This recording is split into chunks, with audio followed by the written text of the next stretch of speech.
Hello everyone, what would have happened if the dinosaurs had not become extinct? This is a question that people often ask. Especially Tyrannosaurus, which is a very famous prehistoric dinosaur. This large, inferior animal has also aroused great interest in many people. This is the Global Fields channel.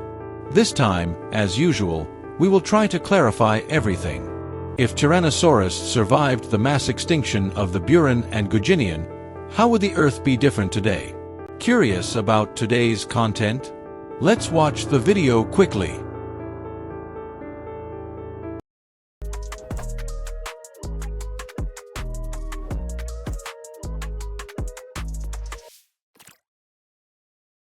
Doomed to extinction. Before we try to answer this question, we need to know two things about Tyrannosaurus. The first is what kind of life did Tyrannosaurus live at the time? Second, what specifically caused their extinction? What is the impression of the animal Tyrannosaurus that most people have? In short, it was the largest dinosaur among all dinosaurs, ate everything, and was wiped out by a meteorite. But this is a very one-sided view. Of course, there is some reason for everyone to think so, but the real situation is a little more complicated than this. First of all, we must understand a few things.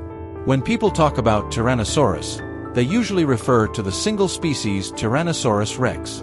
In addition, there are other dinosaurs that are companions of Tyrannosaurus, or more precisely, they belong to the Tyrannosauridae. But in order not to make the topic too complicated, we will skip the other species this time. For the sake of simplicity, the Tyrannosaurus mentioned in this video will all refer to the most famous species in the world, which is the species we often see in movies. Tyrannosaurus is not an animal that lives everywhere on the Earth. In fact, its habitat is limited to a small continent that existed in the late Behemoth period, namely Laramidia. This place is equivalent to the western part of the current North American continent. Laramidia is a continent that is very long from north to south, but very narrow from east to west.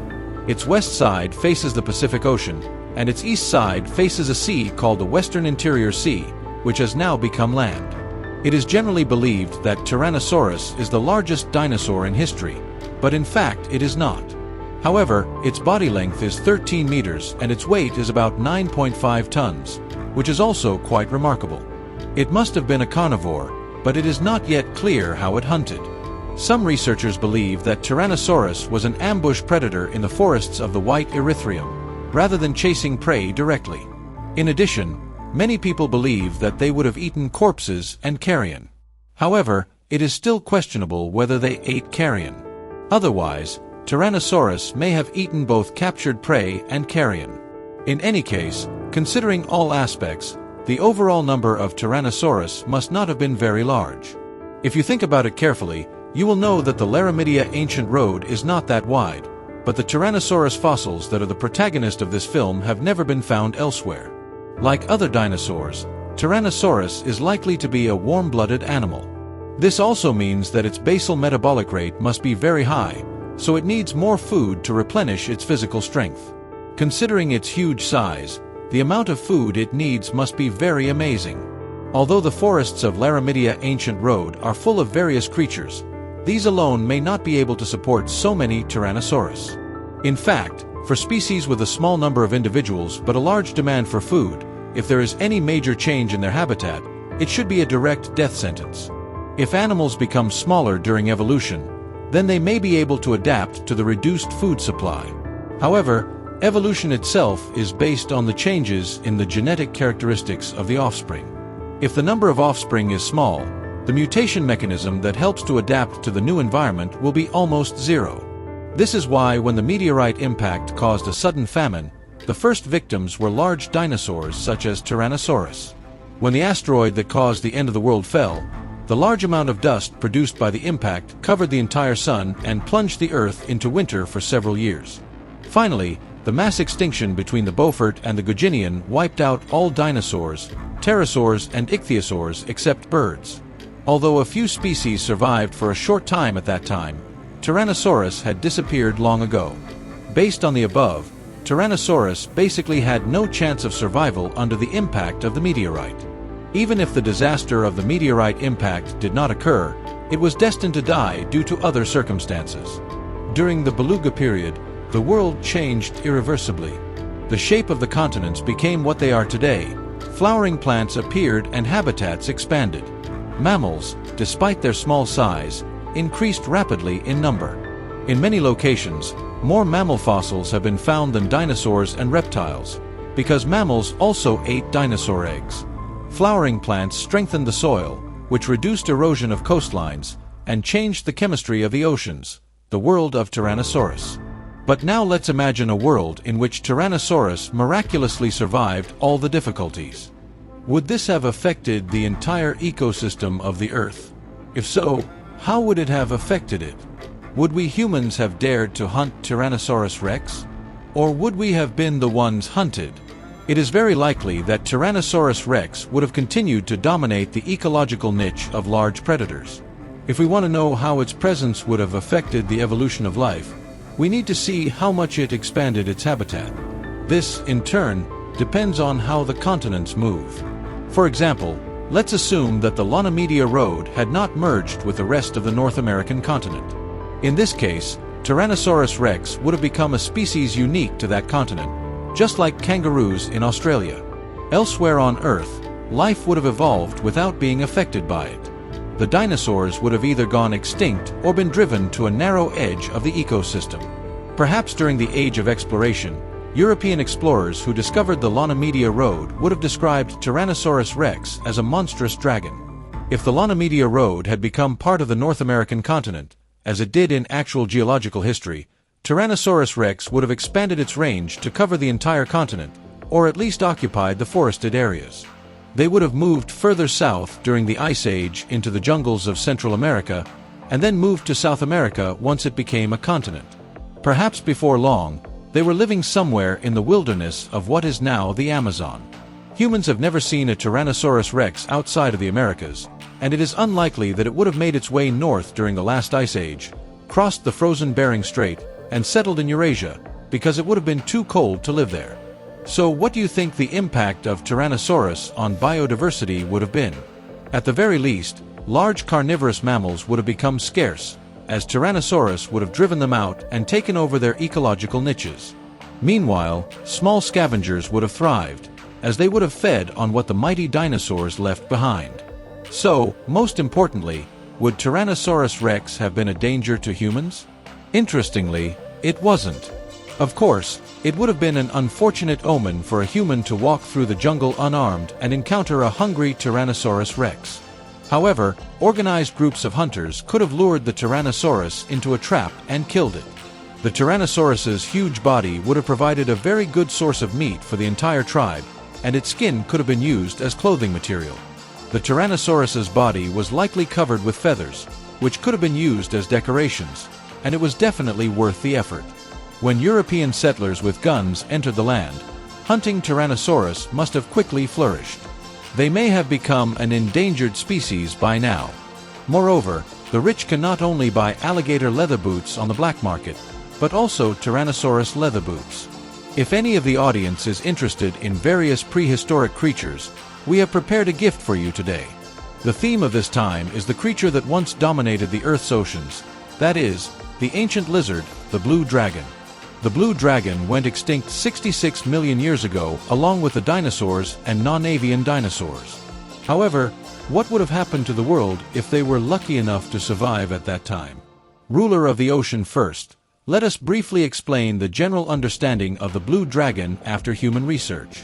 These amazing marine lizards aren't many people's favorites compared to their distant cousins, the Giraffatids, perhaps because their long necks look cute. However, during the late Belarusian period, it was the less popular Mosasaurus that ruled the vast oceans. The first Mosasaurus fossil was discovered in 1764 in a limestone cave near Maastricht, the Netherlands, as a fragment of a skull. Unfortunately, researchers at the time seemed to think that there was not enough knowledge in the field, so they classified the fossil as a crocodile, sperm whale, or some unknown fish. It wasn't until 1799 that the bones found in Maastricht were confirmed to belong to a certain creature. Mosasaurus, the Latin name for Mosasaurus, means lizard of the Maas River, but this name was not conceived until 1822. Mosasaurus, which is classified as Mosasaurus, is not a single species, but an entire group of rats.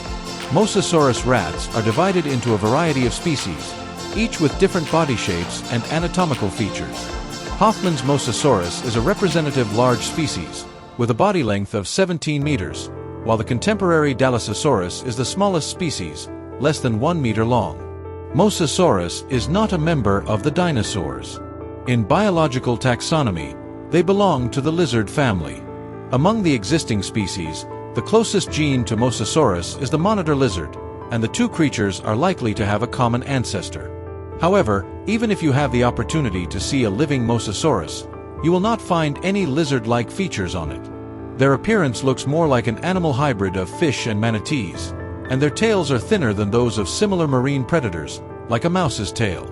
The ecology of Mosasaurus is actually quite similar to that of whales, and the structure of their internal organs is also very similar. This ocean king is also a viviparous animal. The most interesting thing is that they are different from modern reptiles and are warm-blooded animals. These characteristics give Mosasaurus creatures a clear advantage in evolution, and also allow them to be far ahead of large competitors such as porbeagles and pliosaurs before the end of the white crocodile period, and eventually become the overlord of the ancient ocean. Through the discovery of fossils, we can know that the traces of Tsonglong are almost all over the Earth. Fossils have been found in many places such as Eurasia, America, Africa, and even Antarctica, which also shows that marine lizards have a very efficient body structure. They can reproduce anywhere, and the climate of the Earth at that time was almost the same. These two factors may also have formed similar biological communities in many places. The extinction of Tsonglong is related to a tragic disaster that occurred 66 million years ago. When the asteroid hit the Yucatan Peninsula in Mexico and caused the Chicxulub cloud to get out of control, the dark night without sunlight lasted for a long time around the world. Dust and ashes blocked the sunlight. This impact event caused the mass extinction of the Buran and Guginian. This was a disaster that severely damaged the ecosystem. Not only did Tsonglong disappear, but pterosaurs, dinosaurs, and other species were also not spared. Hearing this, everyone will have another question, right? If the asteroid had not fallen, would Tsonglong still be alive in our oceans now? In fact, this is an unlikely event. We all know that there are many large-scale extinctions caused by natural disasters in geological history. Due to ecological changes, reptiles have become increasingly dominant on land, sea, and air. If there is any change in the environment, they will face collapse at any time. In the mid-20th century, when researchers were still unable to determine what caused the behavioral and Guginian mass extinctions, many theories emerged to try to explain the situation reasonably. One of the theories attributed the extinction to the biosphere. This theory believes that the mass extinction is inseparable from two factors, namely the emergence of flowering plants that produce seeds at that time and climate change caused by continental drift. Flowering plants appeared in the early behavioral period, and they gradually gained absolute dominance in the plant world, and they continue to maintain this position now. Because the roots of flowering plants grow firmly underground, the soil on the shore of the water becomes very solid and will not be lost with the water. But because of this, the inorganic matter flowing into the ocean began to decrease, and the chemical composition of the ocean changed, which caused a chain reaction of the death of seaweed and plankton, and indirectly killed herbivores and animals that feed on plankton and their predators. In this case, the most vulnerable are the large predators at the top of the food chain. The evidence of the asteroid crash completely overturned the biosphere theory, but this latest study tells us that even if the asteroid hadn't fallen, the saurians would still have faced extinction. After all, the theory makes sense. At least it reasonably explains the extinction of marine lizards, which is a pretty convincing argument. The theory also seems to apply to pterosaurs. Why? Because many pterosaurs, like modern seabirds, have an inseparable relationship with the ocean while taking in nutrients. To put it another way, saurians, like their companions, cannot escape the unstoppable process of evolution and the rapid development of the biosphere under any circumstances. Even if there was a world where saurians could survive to this day, that world would be completely different from the environment we live in now. But we can try to imagine what would happen if saurians successfully adapted to the environment and survived when the world changed. a world of monsters as warm-blooded animals, saurians have a large part of their wide habitat that will not be destroyed. Outside of the cold regions, they would probably encounter many species of these fish lizards in all oceans. In these oceans, various saurians should occupy the top of the food chain pyramid. What about sharks? If they were lucky, they would have been driven into a corner, or at worst, completely extinct. Modern humans would not have known sharks had they ever existed, because cartilage-rich sharks don't leave good skeletons. Researchers may argue about which species the mysterious single teeth and vertebrae they found belonged to, but they certainly wouldn't have thought they were sharks. Sharks and dolphins, including killer whales, would not have been what we know today. Why? Because these aquatic mammals were different from their terrestrial counterparts during the Sinian period, about 50 million years ago. At some point, these animals were driven into shallow waters and swamps, where they began a semi-aquatic lifestyle before migrating fully into the ocean. They were able to thrive in the sea because there were few large predators at the time, so if the dolphins hadn't become extinct, they would have remained at the top of the food chain. Therefore, if the ancestors of dolphins and whales had been lucky enough to survive, they would have likely become relatively small aquatic or semi-aquatic animals, such as the seals we are familiar with. Kanglongs would probably be dangerous to humans, but they would not deliberately hunt our ancestors, because in principle, there are no animal species in nature that rely on humans as their main source of nutrition. Nevertheless, swimming in the habitat of kanglongs is still a very dangerous thing, just like swimming in a place with many sharks and alligators. In other words, for humans, kanglongs are a combination of sharks, whales, and crocodiles. It is easier to imagine this description, right? Their skins may be bought and sold as valuable items. In this case, kanglongs may be endangered and become a rare animal under protection. For land creatures, the situation will not be much different, because kanglongs are not interested in life on land at all. Long, long ago, our beautiful planet was occupied by terrible giants, such as dinosaurs or Megalodon. This creature is the largest shark that has ever existed. Unfortunately, or should we say we are lucky, Megalodon has become extinct a long time ago. So, if they survived until now, what kind of impact would they have on our planet's ecology? First, let's quickly review the scientific knowledge we know about Megalodon today. Megalodon is a relative of the modern great white shark, which is also called a man-eating shark, which is a predatory shark. The great white shark may also be a descendant of the Megalodon with a smaller body. Megalodon has been found in almost all regions of the Earth, except the polar regions. You should have heard that Megalodon bones have been found in Central and Eastern Europe, as well as Australia, New Zealand, Japan, India, Bangladesh, Cuba, the United Kingdom, California, Chile, and the current Czech Republic, Austria, Hungary, and Poland. The oldest Megalodon teeth recorded in the data were also found in that part of Europe. In the Middle Ages, people did not have any knowledge of chemistry, so it was difficult to imagine that the land at that time would be an ocean millions of years ago. Because of this, no one could associate these strange tooth-like stones with being part of a fish. At the time, these stones were called tongue stones, which were tongues made of stone, and were believed to be the petrified tongues of mythical monsters such as dragons and trolls. It is also important to note that the geography of the Earth during Megalodon's time was very similar to today's, but there are some differences. In particular, Europe was very similar to the islands of the Arctic archipelago today, so it is not surprising to find Megalodon fossils in countries without coastlines. Apparently, Megalodon preferred shallow waters close to the coast, warm streams and lakes, and coastal areas, but it seems to have occasionally swum out to sea. Megalodons were fierce and ruthless, and were predators of various fish, dolphins, and whales, but they would also target very large animals. Megalodons were able to use their heavy, large bodies to violently attack their targets, sinking their teeth deep into the chest and back of their prey. Yes, the chest and back of cetaceans are actually the most difficult to attack, but with Megalodon's teeth, even if the opponent had hard bone protection, it would be powerless. Of course, considering that the Megalodon had a jaw that was 2 meters long and had 5 rows of fangs, a total of 276 teeth, which could easily crush its prey. The Megalodon was the largest fish known to man in the history of the Earth. Its body length could reach 15 meters or more, and according to various calculations, Its weight was probably between 45 and 50 tons. But even with such an amazing length and weight, the Megalodon was not the largest of all marine animals. The modern blue whale is twice as big. Dangerous seas. The Megalodon actually became extinct due to changes in natural conditions, just like many other species. The Megalodon thrived for a long time, about 20 million years.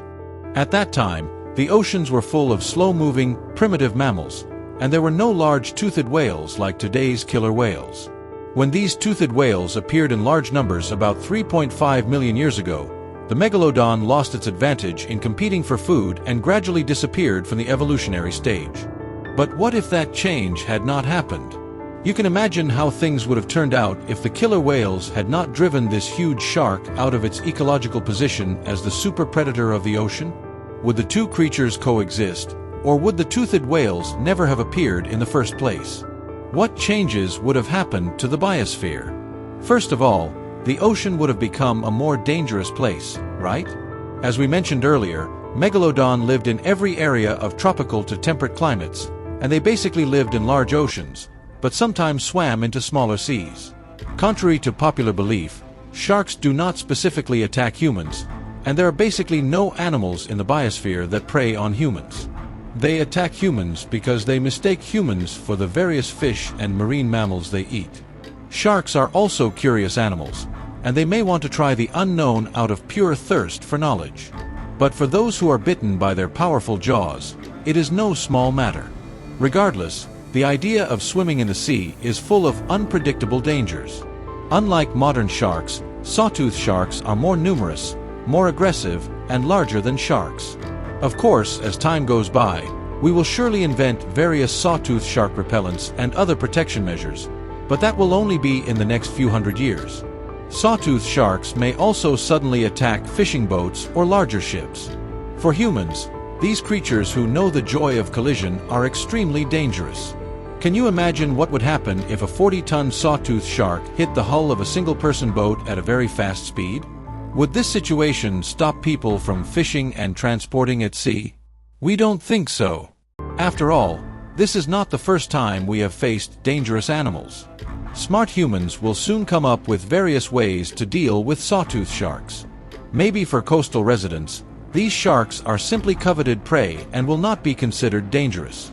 After all, sawtooth sharks are also very useful. The meat of sawtooth sharks can be used as food for winter and is also a good source of nutrition. Its skin can be used to make clothes and tents, and its bones can be made into weapons, decorations, and cooking utensils. As time goes by, humans may have developed it into a modern whaling and processing industry, except that the target has been changed from whales to sawtooth sharks. Then, in the end, it may be the same as the current real world. Sawtooth sharks will become extinct. They will face the same fate as the original and the sea cow, and they will eventually be animals on the Benway species red list.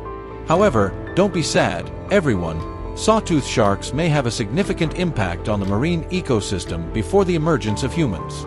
At least the number of dolphins, sea lions, seals, and other cheetahs should be reduced a little, and the same is true for marine mammals such as whales.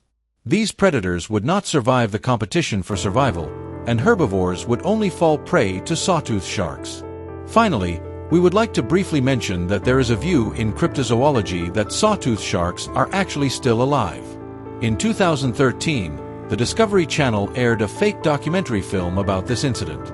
This was clearly an entertainment-oriented program, and as the disclaimer at the beginning of the film states, the producers themselves did not deny it. Yet many people still firmly believe that sawtooth sharks are still alive.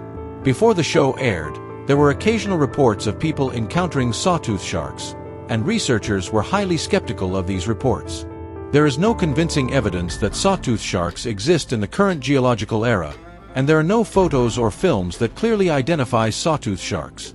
And really, it is extremely unlikely that such a huge predator has not been noticed by keen researchers for such a long time. But maybe we are just unlucky, who knows? Everyone should have heard of Titanoboa, a giant snake that once lived on our planet. Most people probably think that they are very dangerous predators, and other animals in the habitat will try to avoid this enemy. But is this really the case? In addition, If Titanoboa had not become extinct, what different turns would nature have taken? In nature, nothing exists alone or in isolation. Every species of animal is an integral part of the biological community in which it lives, and only those that can adapt well to the current conditions can survive and thrive. Charles Darwin's theory of evolution can definitely be called the greatest law of nature. In other words, if we want to get to the bottom of what kind of animal Titanoboa was, we must try to figure out what kind of environment it lived in before it became extinct. First of all, Titanoboa lived in the Paleogene period about 60 million years ago, which is not long after the extinction of the dinosaurs we know. Although the site where Titanoboa's bones were found is in Colombia, it should have been distributed more widely, possibly covering most of South America. At that time, South America was a separate continent, not connected to other continents, just like Australia is now. After the fatal asteroid struck the Earth and wiped out the dinosaurs, winters around the world became milder and the climate on Earth was relatively warm. At the time, what is now Colombia was a tropical region with an average annual temperature of 35 degrees Celsius. The area was covered with dense jungle and crisscrossed by numerous rivers, which meant that all conditions were similar to today. The only difference was that there were no humans and the animals living in the jungle were completely different from those of today. Apparently, Titanoboa lived in the rivers, and some of these giant pythons were up to 14 meters long and weighed more than a ton. Among the creatures that shared the same habitat with Titanoboa was the forest luke, which looked like an alligator and could grow to about 6 meters. In addition, Titanoboa may have often encountered animals of the same species as turtles, but those animals are now extinct. For example, the carbon turtle has a carapace length of more than 1.5 meters. Titanoboa was originally thought to be a top predator at the top of the food chain, preying on and eating all other animals, including the ones just mentioned. According to this theory, even birds and mammals that accidentally approached the water would become Titanoboa's meals. For almost the entire period of the Cenozoic era, the most widespread mammals in South America were southern Eutropha. Southern Eutropha were of many species and varied in appearance, but the most typical example of the Titanoboa era was the Eutropha, a 1.5-foot-long herbivore with a heavy body and strong limbs, and an appearance between a dog and a wild boar. The king of birds in South America was the phoenix, which was a huge, flightless predator that varied in size, from several meters tall to less than a meter tall. In other words, Titanoboa was not afraid of not having something to eat. However, according to the latest research, this theory is wrong, because when researchers examined Titanoboa's skull, they found that its main food was actually fish. So, except for fish, in the habitats of all the creatures mentioned above, there is no need to fear the threat of Titanoboa. On the other hand, Titanoboa certainly does not have to worry about attacks from other predators, because it is obvious that it would be a very stupid act to go against this giant snake. Why did Titanoboa become extinct? Titanoboa as a species only existed for about 2 million years, which is a very short period of time.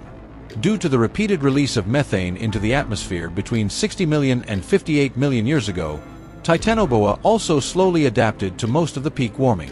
After that, the climate began to become cold. Of course, such temperatures have not reached the level of the period when the dinosaurs became extinct, nor are they as cold as humans experienced during the Ice Age. However, for animals that like hot climates, this is enough. Another problem is closely related to the methane release mentioned above. The release of methane caused the atmosphere to gradually warm up, making the overall environment of the Earth more suitable for Titanoboa, but things did not end peacefully. In the North Atlantic, methane compounds were released repeatedly and continuously for about 2,500 years, acidifying the seawater in the entire water area and forming large areas of oxygen-free zones. At this time, many sulfate-reducing bacteria that produce hydrogen sulfide appeared. At the peak of this process, about 10% to 20% of the world's oceans were like the deep waters of the current Black Sea, where only the sun bacteria could survive. Such water bodies basically just existed near the coastlines of the continents. As a result, the number of fish decreased and there was no place for fish to live. Because of this, Titanoboa had no bait to eat. Of course, Titanoboa did not live in the sea, but in rivers. But we must not forget that even if there are many fish living in fresh water, they will migrate to the sea to lay eggs. The reduction in the area of suitable water for growth also made them unable to move. The two factors that seem to have led to Titanoboa's extinction are a cooling climate and the expansion of waters rich in hydrogen sulfide. Modern snakes called pyrophorids and acidophorids are much smaller than Titanoboa and appeared much later. But what would have happened if Titanoboa had survived these adverse conditions? To be honest, even if Titanoboa did survive, it would have faced new problems as the environment changed.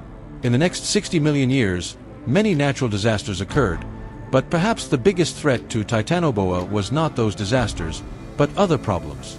As we have already explained earlier in the film, for most of the Cenozoic era, the South American continent was surrounded by oceans, just like Australia is today, and there were many unique fauna there, including the animals that replaced the Forus rhacophorus and the southern Euthyphus.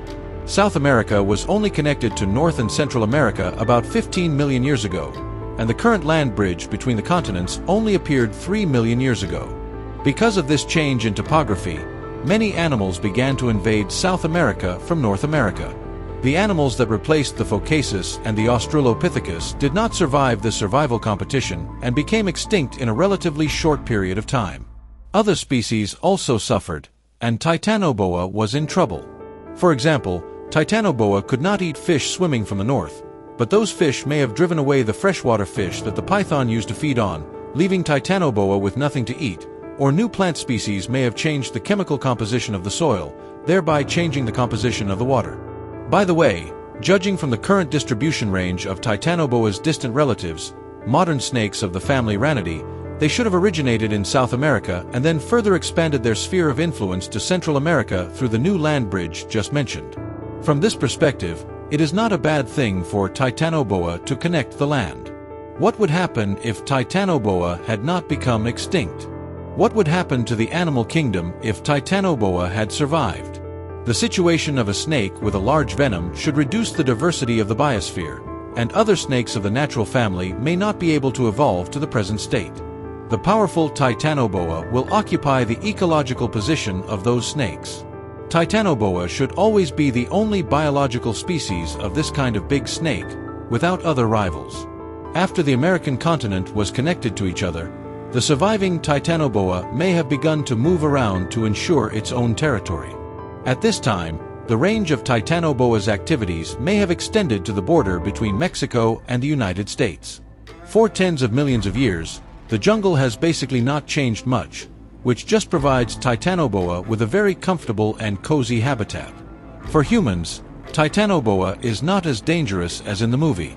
In terms of taste, they don't think humans are very delicious food, and fish are more delicious. That being said, you should be careful when swimming in their habitat. Titanoboa may interpret any fast movement as an attack, so it is likely to attack swimmers in self-defense. In addition, greedy humans may hunt the python for its meat and skin, and by now, Titanoboa leather bags may have become very valuable. Let's see who will be the winner of this competition. Will it be the terrible Megalodon or the powerful Tsonglong? This is a battle of gods in the past. If you are interested in this topic, let's quickly watch the video. At the beginning of the video, let's introduce the fighters of this competition. Tsonglong is doing warm-up exercises in the blue corner. It is a huge lizard that can tear its prey into pieces with its powerful giant teeth. By the way, this is no ordinary dragon.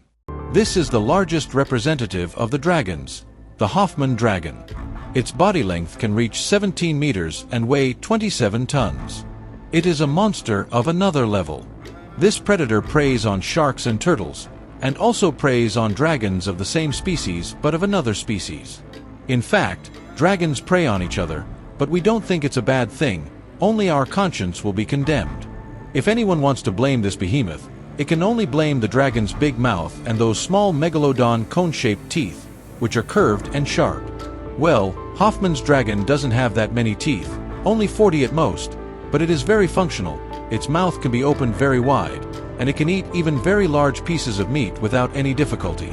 In addition, its jaws cut the prey by moving back and forth like a saw, which effectively suppresses the prey's desperate struggle. This feature also allows the Tsonglong to easily capture prey that is larger than itself. What do you think? The Megalodon weighs twice as much as the Songlong. Do you think that Songlong can defeat this heavyweight opponent? Who do you think will win this competition? Please leave your opinions on the message board. The Megalodon in the red corner is a huge shark. This shark has a body length of 15 meters and weighs between 30 and 35 tons. Some claims that it can weigh up to 47 tons. Considering its weight, it can be regarded as a real heavyweight player. It should be the winner of this competition. Although the Megalodon is very impressive, it is not the largest predatory fish that has ever existed. Yes, the Megalodon is not as big as the current shark whale or the long-extinct lychee fish, but both of them are very gentle green feeders. On the other hand, the Megalodon feeds on large prey, not plankton. Because of this, Megalodon had 276 strong blood teeth in its mouth, which were about 18 to 19 centimeters long. Incidentally, Megalodon's teeth were the largest shark teeth in the world. They were so sharp that they could cut through raw meat effortlessly and bite through the rib cage and spine of large prey.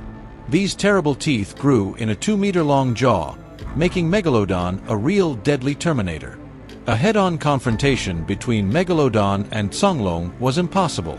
Although Songlong lived between 82 million and 66 million years ago, Megalodon lived much later, about 23 million to 3.6 million years ago. But living in different eras was not the biggest problem. The main reason is that they were both super predators and animals at the top of the food chain. Being a super predator also means that they were the best hunters of that era, and no other animal could beat them in hunting skills. Both of them use ambushes to hunt, which will be introduced in the second half of the film. Let's assume that these two animals meet by chance in the sea. In this case, it will become a battle between the two strong. In this battle, it is very likely that the lighter Songlong will win. After all, agility is a great advantage in battle. Just looking at the speed, agility, and endurance of movement, the winner should beat Songlong. You may be a little confused, right? The reason is simple, because Megalodon is a shark. Sharks breathe by breathing. In other words, although Megalodon is huge, the organ area that can absorb oxygen into the body is very limited. Although the size of the sperm shark is larger than Megalodon, its weight is relatively heavier. Since they feed on plankton, there is no need for them to move quickly. Megalodon is a predator, so they need to move quickly and agilely no matter what.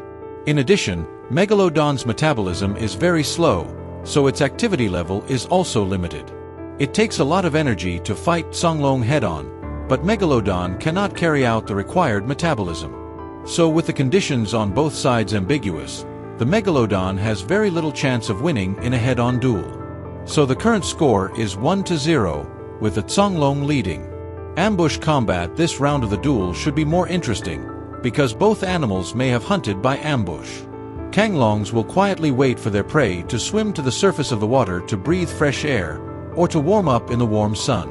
When the time comes, Songlongs will move swiftly and directly pounce on their prey. Once it firmly grasps the poor prey, it will start to tear them back and forth with its powerful upper and lower jaws, like a saw, with a strong bite force of up to 24 tons. Others like turtles, different types of Songlongs, and even 20-meter-tall plesiosaurs cannot escape the bloody mouth of Songlongs. Of course, these prey will struggle. It has been found that the lower jaw of the Songlong has been injured and healed. This scar should be due to the struggle of large prey.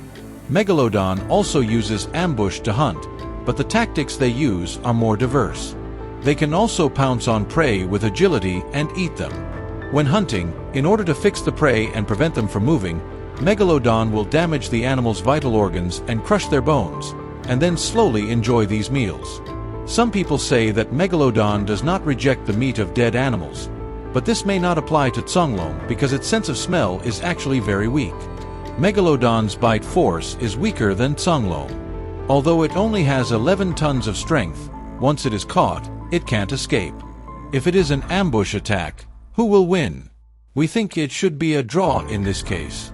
Megalodon, like Songlong, can fix its prey in the crucial first bite, which also gives them a strategic advantage. Then all that was left to do was to enjoy the prey leisurely. But there was always another but in this case. Neither the Songlong nor the Megalodon had actually encountered such a huge opponent.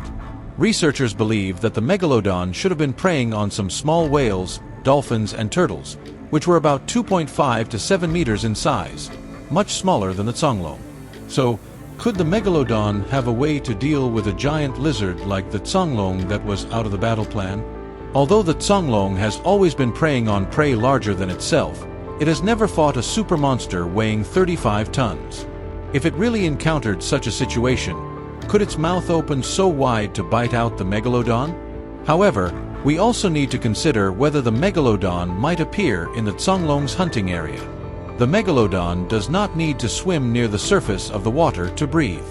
The shark can live in the deep sea all the time, which also means that it has always stayed in a safe place. This time, the Songlong leads 2-1. What does evolution tell us? Let's assume that the Songlong and Megalodon existed in the same waters at the same time. Which species would be lucky enough to survive in the end? One way to judge is speed, and the Songlong moved faster. Even with the most conservative estimate, they should be able to move at a speed of about 20 kilometers per hour. In this calculation, well-shaped fins are not included in the conditions. If this is also taken into account, the Songlong should be faster. The Megalodon is not that fast. The fastest speed is probably about 18 kilometers per hour. In this comparison, it can be seen that the Songlong is faster. Even if it is unfortunately chased, as long as it swims faster than the opponent, there is always a chance to escape. Let's look at it from another angle. The Songlong needs to breathe air, which is disadvantageous in ambush attacks, while the Megalodon will have an advantage. Everyone should know that sharks use a variety of hunting methods, which proves that they can adapt well to various environmental conditions, including the hunting ecology. Because Megalodon was able to fully adapt to the animal ecology in its own era, relatively speaking, even if Songlong existed in the same era, Megalodon should be able to adapt well. So in this round, we have to give the score to Megalodon. This way, it becomes a 2-2 tie. By the way, have you heard about the rumors about Megalodon? Some people say that they are not extinct and are still swimming at the bottom of the deep sea. If anyone has heard of such a statement, please tell us in the message board. This episode of the video ends here. Thank you very much for watching. Of course, what we are introducing today is a pseudo-documentary, and there is no solid evidence to confirm this legend, but it cannot be asserted that this is impossible. It's time to say goodbye again. Say goodbye to everyone here first. Bye.